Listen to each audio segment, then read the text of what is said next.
Hello, hello. Greetings. Greetings, Mr. Mike.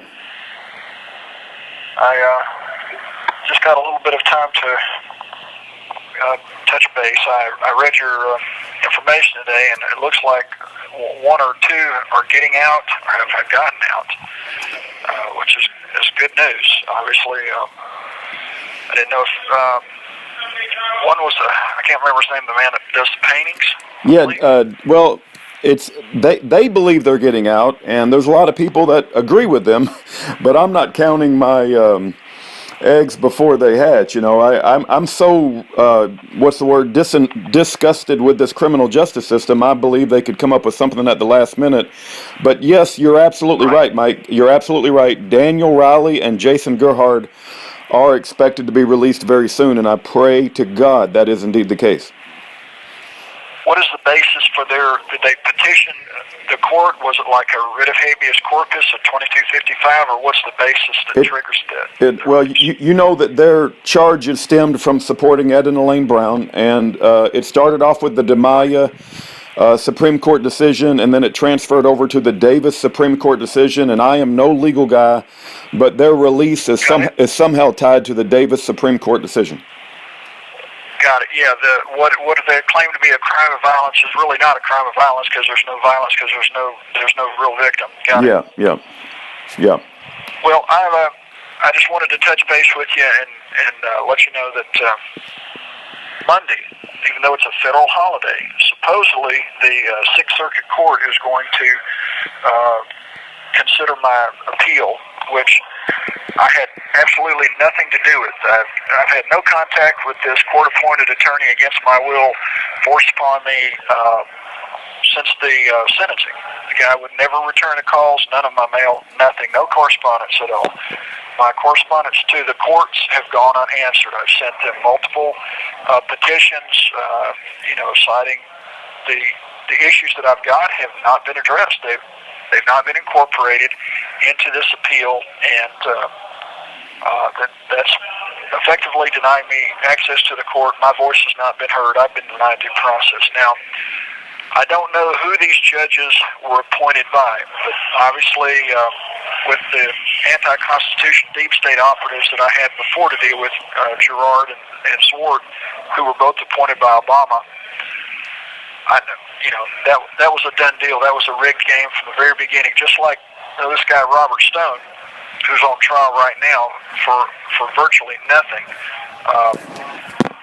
He's being railroaded, and I listen to Alex Jones today and the last couple of days.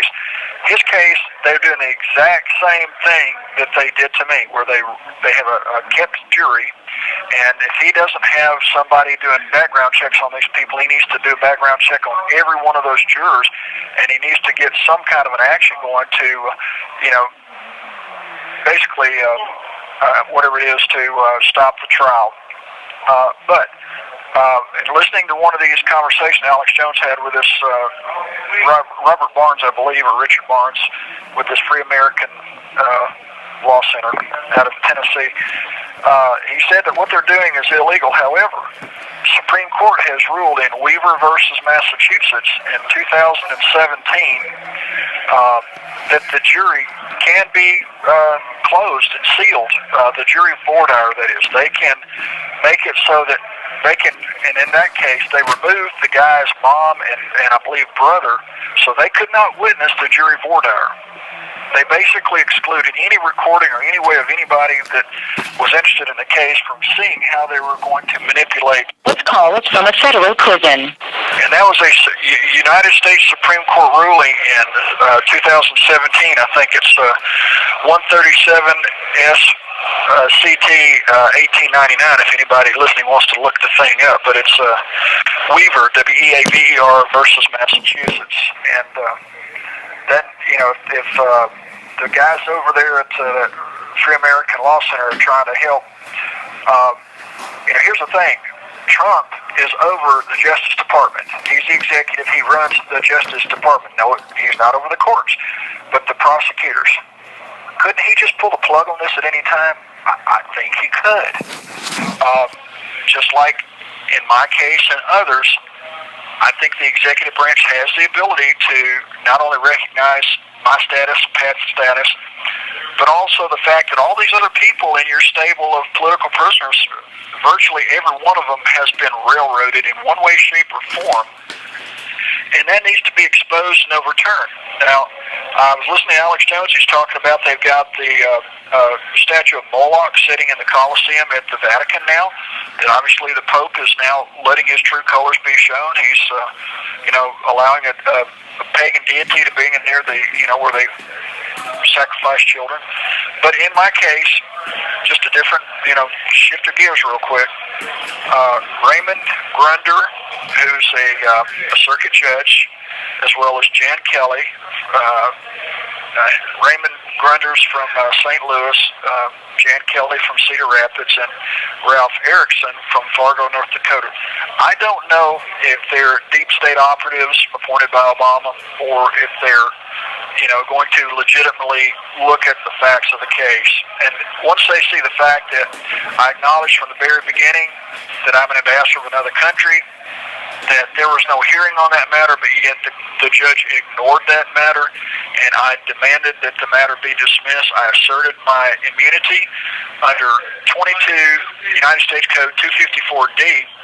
That's all I've got to do. The statute's clear. If they would follow the law and the treaties are already there on the books to protect me and to protect every one of the people in your stable of abused children of God. Every one of them, the laws are on the book to protect us.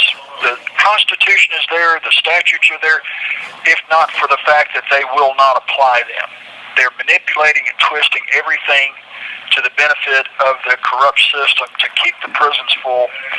I've got a roommate that should be getting out in 15 days, but yet they say he's still got 2 years to go. They're just denying him the jail credits that he's due. This is an abuse of power. But I'm going to ask anyone listening to my voice, if you feel so compelled, I would ask that you would pray to the Holy Spirit to touch upon these justices, Raymond Grunder, Jan Kelly, and Ralph Erickson. Pray that the Holy Spirit would touch upon them the seriousness of the acts that they do to either lift up one who's been persecuted and falsely accused and order his immediate release, or risk their eternal damnation for continuing the perpetuation of the destruction of a child of God who's harmed nobody. And I ask those that are of a mind to consider that prayerfully, because they hold the power to order my immediate release, and they ought to. Yeah. And I think we need to pray for these people, pray for their souls, pray for their families, pray for them to have the courage to do what's right. I know that there is, every one of these bureaucrats are not bad. I understand that there's those that want to come forward that are afraid to. But you got to cut the lace off your panties at some point. If you're on the fence, as I say, Satan owns the fence. You're either going to, in the culling as I see it, I'll keep saying this because this is what I see. People, they have to choose. And when they are siding with Satan and his minions in the deep state, they're Satan's. They've just sold their soul. Yep. Hey, Mike, real quick. I got a letter from a guy who's been in prison for 13 years. He was teaching classes how to fight the IRS. The prosecutor in his case said it's the biggest tax case of the 21st century, and one of his clients was Wesley Snipes. He wrote a Yep. I'm sorry. Yeah, this guy, Robert Barnes, was on Wesley Snipes' legal defense, I believe, as a matter of fact. Okay. Well, Wesley Snipes gets out with 3 years, and my friend goes to prison for 30 years. But anyway, here, I want to read you just some things, and there's a legal document that's a public document that I think you should be aware of. No one had ever seen an affidavit like this. We all sent letters to the U.S. Attorney's Office, the clerk of the court where the trial was held, and the attorney who had defended the inmates. To date, no one has been able to get that affidavit, even though it is not exempt from disclosure. Are you starting to smell a boatload of rotten fish? He goes on to say, He said, I would demand to see a legal document that has the name of the person they are looking for on it. Reason, it is a legal document. It will always be written in all caps. I would then state, I am not a party to this action, as the entity and I are not the same entity. He goes on to say, a question that I have been asked more than once regarding the all-cap name. People have challenged the all-cap name in court. Why did they lose? In my opinion, they lost because there was the probable cause affidavit in the court record saying that you and the all-cap name are one and the same, and you did not rebut it with a counter affidavit or sworn testimony. Plus, they did not have a copy of Rule 5C3 affidavit to submit a evidence of the fraud. And he goes on to say, this is just quickly, 4 things. He says, P.S. I was told a lady who appeared in a Los Angeles Superior Court got her case dismissed when she said the following. Number 1, I am not a party to this action, and the defendant and I are not the same entity. Number 2, I do not consent to being involved in these proceedings. Number 3, I do not consent to being used as surety for this case or this defendant and these proceedings. 4, I demand that the bond be immediately brought forward so I can see who will indemnify me if I am damaged. He goes on to write some very interesting things, anyway, I don't know if any of this is applicable. I don't claim to be an expert in this. It is. It's the stuff. If you listen to my first trial or the hearing I went before this court, I said I'm not the trustee, surety, fiduciary, acceptor. I'm not the representative of the Michael Parsons Trust or Corporation. I'm a live man. I have nothing to do with that. That is not me. And I asserted that. I rebutted that on the record and in every motion, and at the top of everything. I'm there by special appearance.